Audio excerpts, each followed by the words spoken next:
How an only in California law could allow one Uber driver to single-handedly upend the gig economy. And here the banners say, Prop 22 lied, fairness for drivers. So let's find out what this is about. The gig economy, a realm once celebrated for its convenience and dynamism, is standing at a crossroads. A recent opinion by the California State Supreme Court against Uber could be the catalyst for much needed change, pushing for a fairer deal for gig workers. The court recently allowed a special lawsuit to be brought against Uber from drivers demanding coverage for work-related expenses. This decision highlights the back and forth struggle for the soul of the gig economy in California and possibly throughout the United States. Eric Adolph, the Uber Eats driver at the heart of the case, is not merely a plaintiff. He symbolizes the struggle, we're behind you, Eric, of gig workers seeking fair compensation against a system that often feels stacked against them. For years, companies like Uber have used the label of independent contractor, sidestepping potentially cumbersome employment laws that mandate benefits such as minimum wage, health insurance, and expense reimbursement. The essence of Adolph's lawsuit is to permit a specific cause of action to challenge this model. Ladies and gentlemen, I've said for years and years and years, we need to fight for the hybrid, a combination of true IC and employee rights, right? Go back many, many years, even prior to the COVID, I was pushing for this.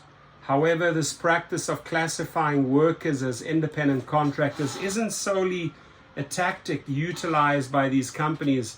It has legal backing, most prominently in the form of California's contentious Proposition 22, passed in 2020. This measure, which was one of the most expensive ballot initiatives in the state's history, allows gig-based apps to define their workers as independent contractors instead of employees, even though a California appeals court affirmed the validity of Proposition 22 as recently as March of this year.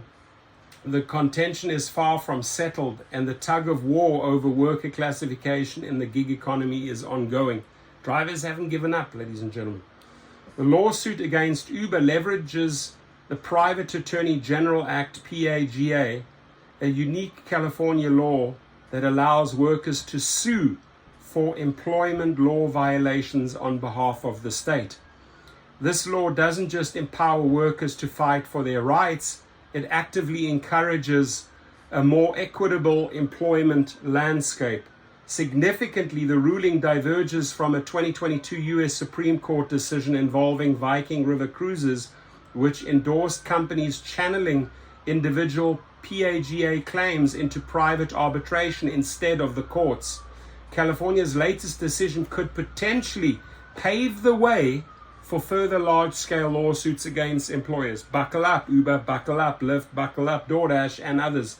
Those arguing for the status quo, including Uber's lawyer, Thean Evangelis, believe the California ruling infringes upon federal law enforcing the validity of arbitration agreements.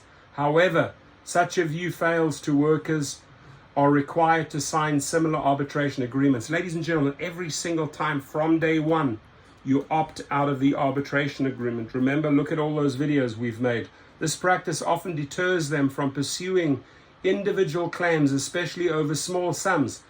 It's time to question this approach and strive for fairness over expediency.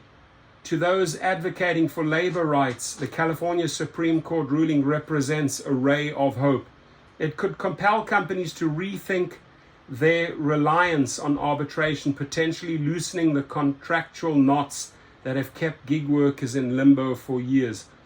The legal tussle serves as a stark reminder over the broader challenges facing the gig company, the responsibility for and cost of services, the balance between innovation and fairness, and the very definition of employees are all for debate. More than just legal technicalities, these questions shape the lives of countless workers in our tech-driven society.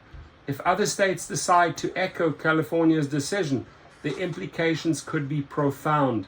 Companies might need to recalibrate their strategies, factoring in increased expenses related to worker benefits and potential legal battles.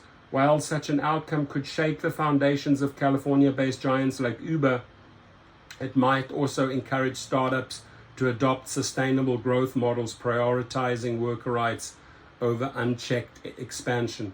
For gig workers, this might mean enhanced working conditions, fairer pay, and access to traditional employment benefits. Such changes are not just beneficial, they are essential for preserving the dignity and rights of workers in the modern economy. The California Supreme Court's ruling sends a clear and necessary message to gig economy companies: worker rights cannot be overlooked. As we stand at the intersection of technological advancement and worker rights, we must ensure the road taken leads to justice and equity for all workers. The legal battle is far from over, my friends, but one thing is clear: the gig economy must change, and we will have a role in shaping that change. Yes, we the drivers, believe it or not. So thank you, David Astori. He's the founder, CEO of Pranos. We appreciate you. So great article. I'll leave the link below. Right now, only in California, one single Uber driver can change the roadmap for the entire state and abroad. Be safe. Your comments, please. And do want to give a shout out to our sponsor, Gig Rocket. If you have been deactivated by any one of the delivery companies, Postmates, DoorDash, Grubhub, Drizzly, Roadie, Uber Eats, GoPuff, Amazon Flex, Instacart, sign up below. We'll file the appeal for you, and we will go after your lost earnings, ladies and gentlemen. We will file the papers. So check it out and be safe out there. Thank you.